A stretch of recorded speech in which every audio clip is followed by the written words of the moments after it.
Здравствуйте! Вас приветствует канал «Мелочи жизни». Желаем вам приятного просмотра. Оля ужасно нервничала. Сегодня должно было состояться знакомство ее молодого человека Дениса и ее родителей.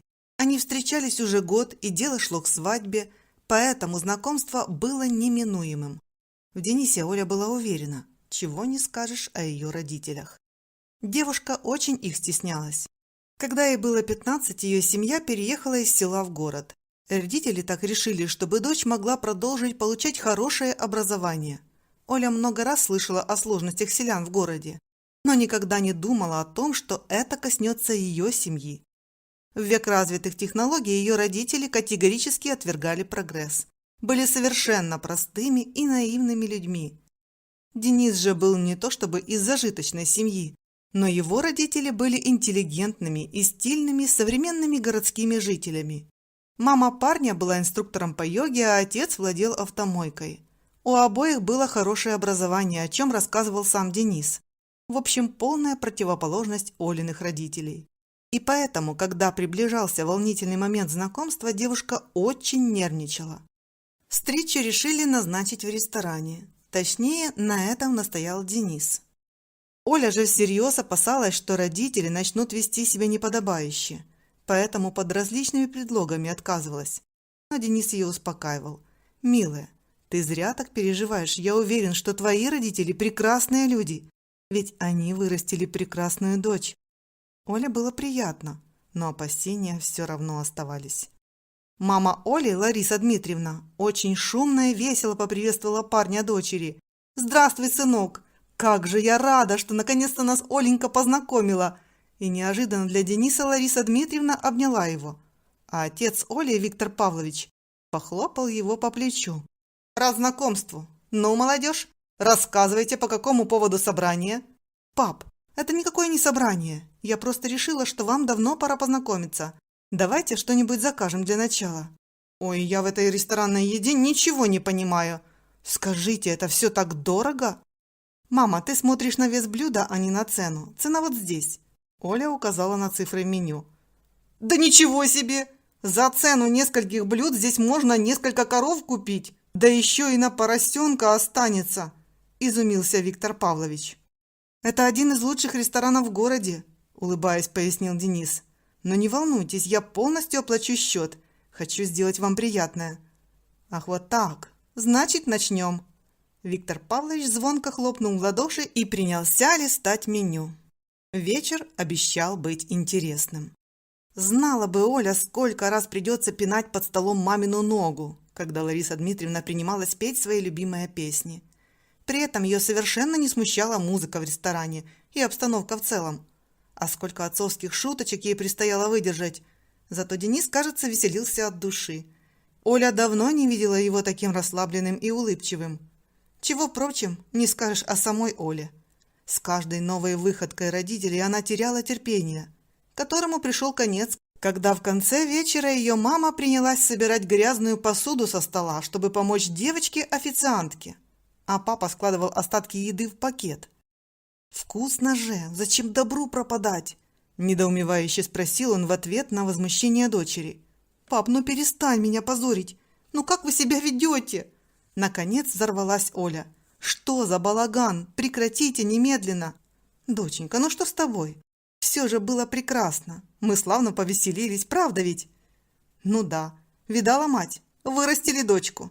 Оказывается, мы ее позорим. Ну, конечно, куда уж нам? Ладно, пойдем.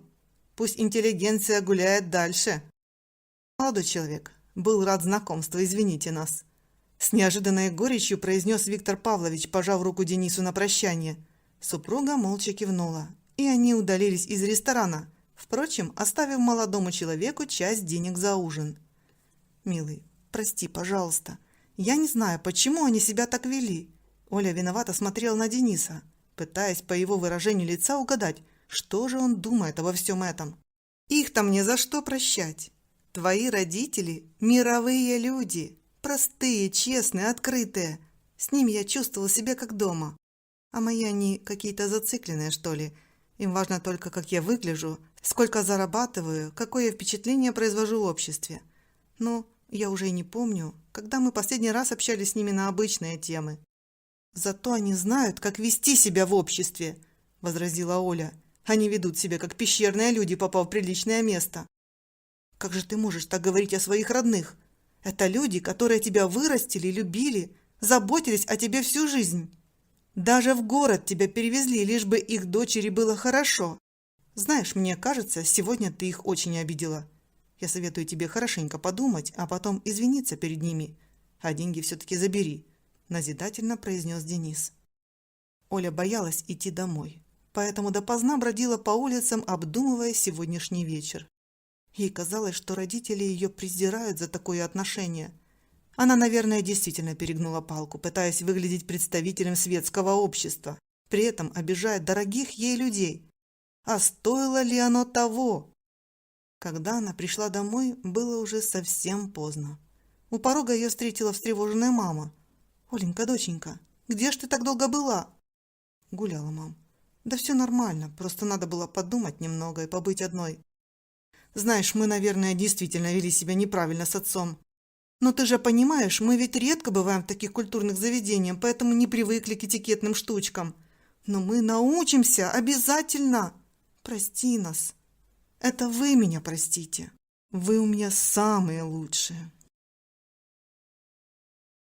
All right, everyone's presentations are done. Nick, the manager, said as he tried to move the discussion forward. Excuse me, I haven't. I recently found out something. Nick interrupted me and began to speak. There's apparently someone in this department who didn't graduate high school and is just a part-timer. Meetings should be for employees only. Absolutely right. His lackey, Mike, of course, agreed with Nick. I'm leaving. After leaving the meeting room, I started to shut down my computer. I noticed that an email had arrived, not in my personal inbox, but in the company's shared email. Thinking, there's no point in speaking up, no one will listen, I went home quietly. The next day, I heard a commotion from Nick's desk. He was staring at his computer screen, his face pale. Nick? Is something wrong? Mike looked at the screen with him. And he turned even paler than Nick. Why is he so angry? Knowing the reason for Mike's distress, I thought to myself, serves them right. My name is Adam. My mother passed away when I was in the 9th grade, and I was raised by my father. Well, you could hardly call it being raised. After my mother passed, my father changed. He drowned his sorrows in alcohol, and though he still went to work, he squandered our living expenses on horse racing. Because of that, I had to start working part-time as soon as I entered high school. Every month, I went to the convenience store with bills in hand that couldn't be auto-deducted from my father's account. Even though I endured it because I didn't want to be alone, I reached my limit in my second year of high school and dropped out. I found a live-in job at a distant inn. Thank you for everything. The day I left home, my father, still staring at the TV, spoke. Take care. That was our last conversation. Back then, 18 wasn't the age of majority, so I needed my father's permission to work, and I couldn't hide my place of employment. Yet, my father never visited me even once. I kept working just to survive, and before I knew it, I was 42. Years of hard work paid off, and I was transferred to the headquarters. I was thrilled to be recognized by the company, as I thought I'd be working in the field until retirement due to my lack of formal education. Listen up. Our work can change the future of our employees. Don't drag us down. On my first day after the transfer, Nick, dressed in an expensive suit, spoke sternly. There was a reason for this.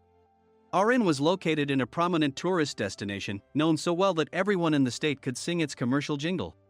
At its peak, we had 5 locations within the state. But that was long ago. Due to financial difficulties and aging facilities, only the place where I had worked for many years and the original establishment remained. I was prepared to lose my job anytime, but now there was a glimmer of hope. With the rise of social media, the tourist area where the inn was located started gaining attention again. Depending on how hard the sales department, where I was transferred, worked, we could either thrive or be forced to give up this prime location to the new hotel chains continuously popping up. For Nick, who had switched careers from another industry to strengthen our sales, this was a battle he couldn't afford to lose. I understood why he had to be strict. I will do my best. Nick sneered at my enthusiastic declaration. Did you not hear what I said? I'm sorry. I thought I was listening carefully. Out of habit from years of customer service, I apologized reflexively, though I had no idea what had offended him. Someone was watching me with a smirk. In this department, there are those who are expected to excel and those who have been shoved here because they have nowhere else to go. You are the latter. It was Mike, the section chief. He's 7 years younger, at 35. But he was called to headquarters much earlier than I was and had been moving around within the headquarters ever since.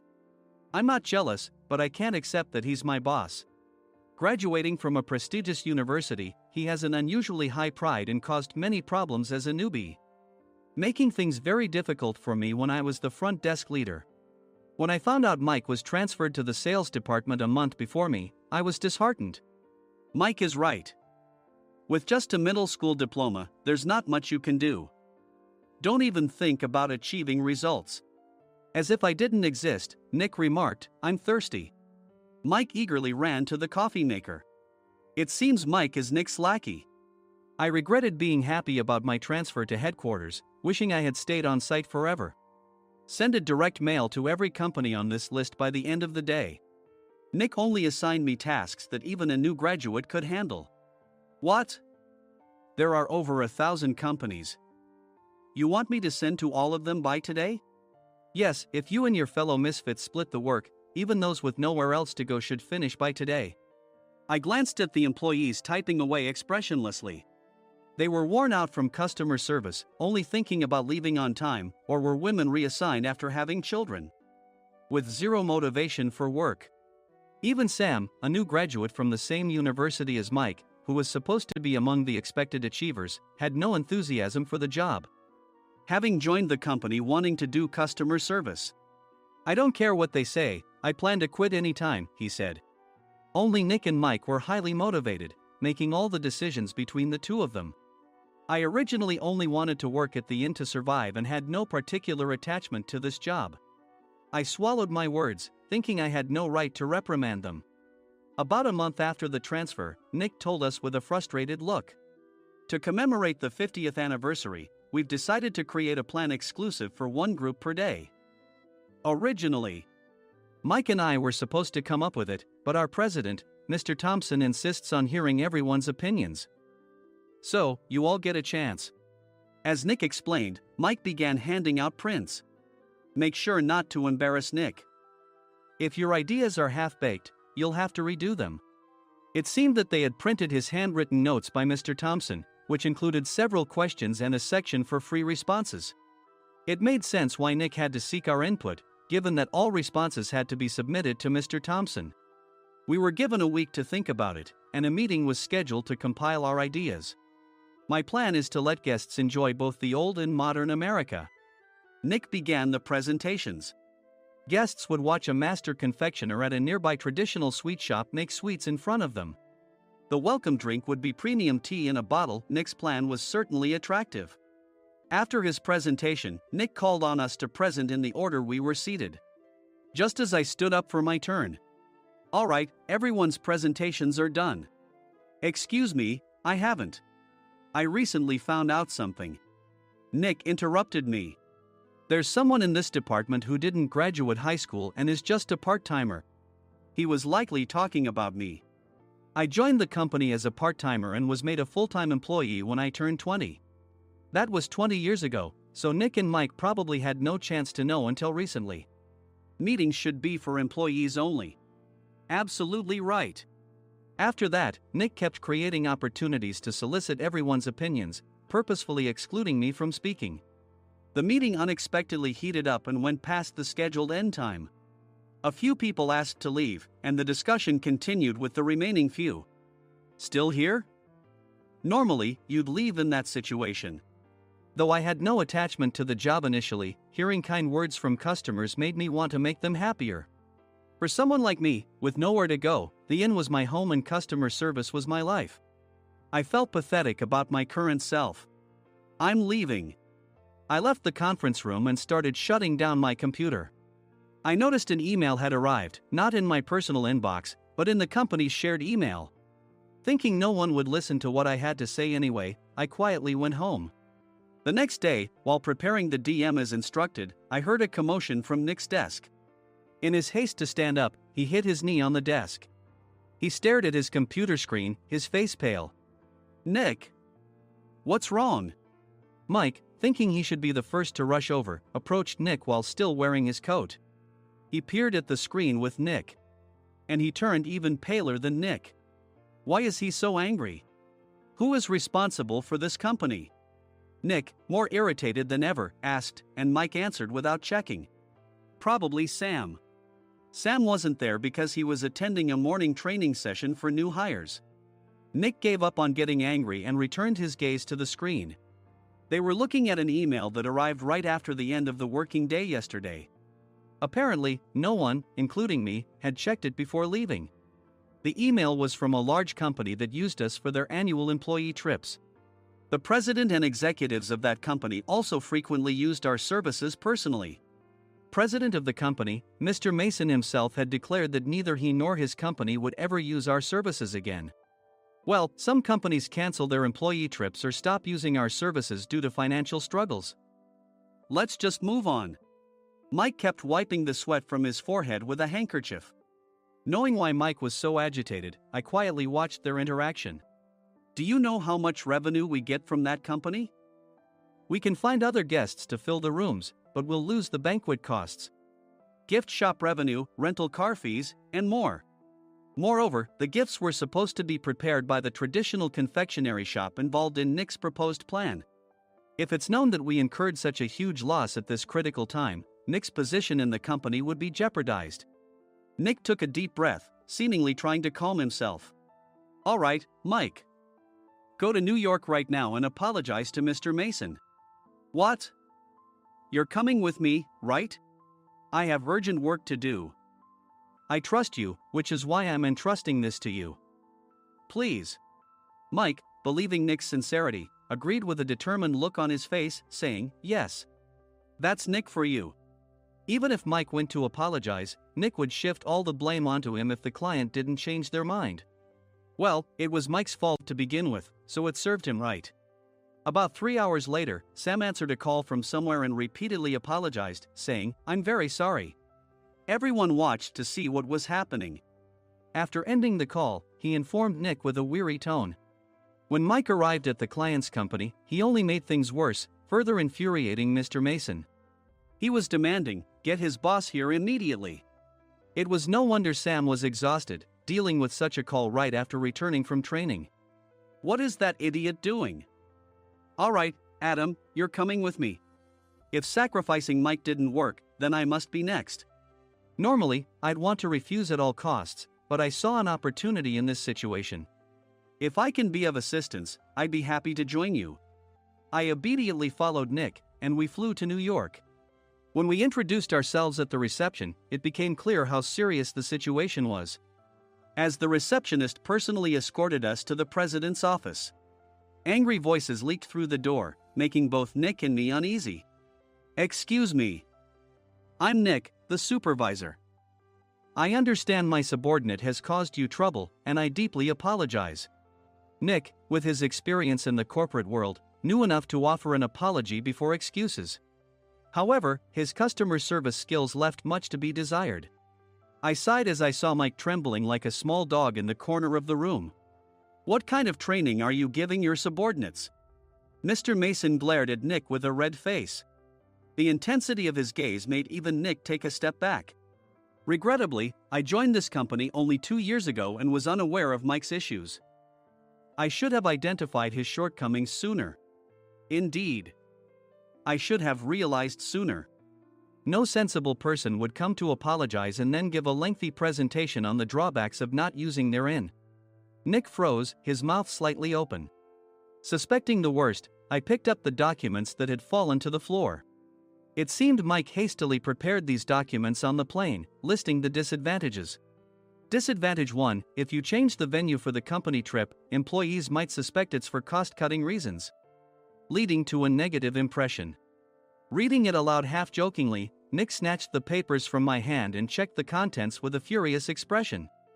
Among the stack of documents was a receipt from a nearby convenience store's copy machine. I felt a pang of dread, hoping he hadn't shown the receipt as well. What do you think he said when I asked what kind of nerve he had to do this? I'm very sorry. Faced with the dire situation, Nick must have thought there was nothing left to do but apologize. In a voice smaller than I'd ever heard from him, he uttered words of apology. He said, "I'm a Harvard graduate. I don't believe I said anything wrong." Mike! What have you done? Forgetting his plan to pin the blame on Mike, Nick yelled loudly, even in front of Mr. Mason. "I didn't do anything wrong." "You're still saying that? Look at him." Mike pointed at me with a shaking hand. "I was assigned to headquarters in my 20s and now I'm a section chief. This guy only made it to headquarters at 42. Everything I've done proves I was right. So why are we losing the contract?"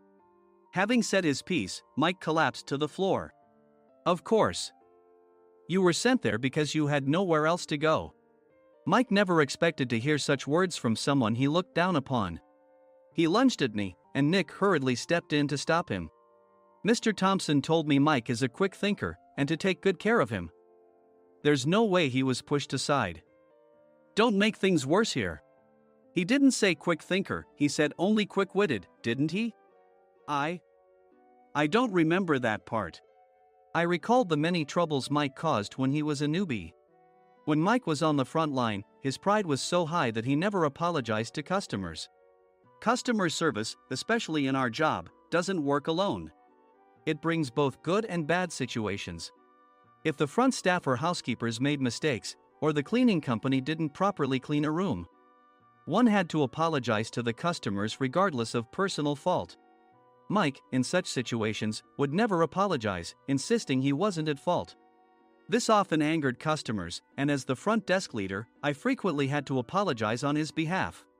He caused complaints and disrupted operations, which is why he was quickly moved to headquarters. In departments where he didn't interact directly with customers, his quick thinking was beneficial and things went well. But it seemed his flaws were starting to show. Corporate reservations are supposed to be entered into the system by the sales representative. But a quick check yesterday revealed that more than 10 items were missing from the client's reservation. The handover document clearly stated what needed to be prepared. Why didn't you enter it into the system?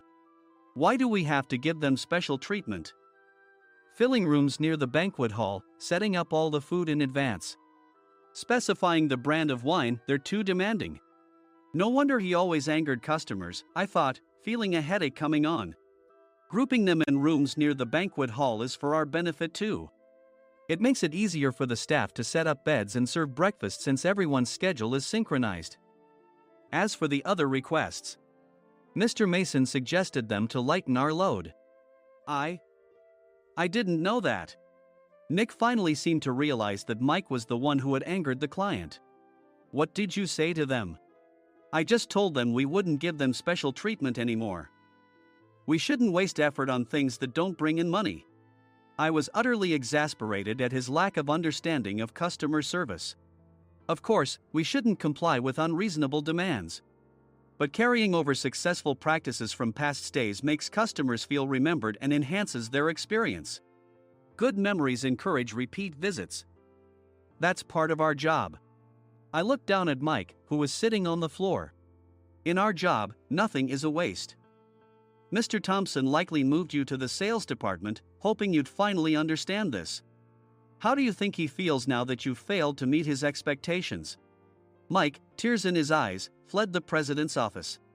I was amazed he still hadn't apologized. You have it tough, Adam. It's okay, we're all employees of the same company. I deeply apologize for this disrespectful incident. Especially after all the care you've shown us. If it weren't for you, Adam, I really would have stopped staying here. When I heard you were moving to the sales department, I was willing to reconsider if you handled it. Seeing us talk so amicably, Nick's face contorted. Do you two know each other? Adam's service is excellent. I always requested him specifically. Normally, we don't accept specific staff requests, but we made an exception for Mr. Mason, adjusting my shifts accordingly. He had personally stayed at our hotel just before my transfer, and during casual conversation, I mentioned, "I'm moving to the sales department soon." If I hadn't told him then, things could have been much worse. Please continue to take care of us. I look forward to it. On the return flight, Nick awkwardly offered me a can of beer. It's still working hours. Of course, I had no intention of forgiving him for a single beer. Nick might try to pin everything on Mike and avoid any consequences. While pondering this, a startling fact came to light. "Nick, the tea bottles for the plan have arrived." I handed Nick a bottle labeled with our inn's name. "They look good." "What are you talking about?" "These are plastic bottles. I had assumed we would use the trendy, high-end bottling tea. But what arrived were ordinary plastic bottles of tea with customized labels. The only unique aspect was the label, which had the inn's name, making it look customized. Upon further investigation, I discovered that a substantial amount of money was set to be paid to the tea company. It was priced like bottling tea. Does this plastic bottle really cost $100 each? The tea inside is specially blended for us. The extra cost is for that. Wouldn't it be better to use another tea company? Or is there a specific reason we must use this one?" As Nick continued to make excuses, I showed him a printed email. I informed the tea company's president, Mr. Mitchell, that we discovered irregular payments and he confessed. He said you two were high school classmates and planned to split the extra money. That idiot. Why did he confess? That's not important. You should worry about yourself, this could turn into a police matter. Opening the bottle cap, I suggested. How about calming down with this tea? It supposedly has a relaxing effect. Nick drank the tea frantically. In the following days, decisions were made about their fates. Mike was reassigned to the General Affairs Department, with no chance of transfer or promotion, as per Mr. Thompson's orders. As for Nick, since the payment to the tea company hadn't yet been made, he narrowly avoided legal trouble. Instead, he was encouraged to leave the company, and to avoid further complications, Nick submitted his resignation. Rumor has it that connections between HR departments have made it difficult for him to find new employment. Even though it was good to have those two gone, something unexpected happened in the sales department. Everyone became motivated and united in refining the 50th anniversary plan. In the end, my plan was adopted. We collaborated with the Tourist Information Center to provide personalized guides. The plan, tailored to the number of guests, was truly special for the 50th anniversary.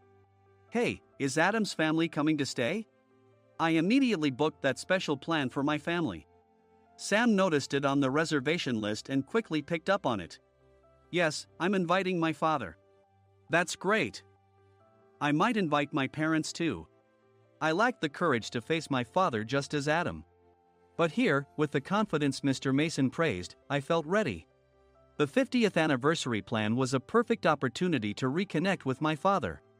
I hoped to bring back the days when we could laugh together as we once did.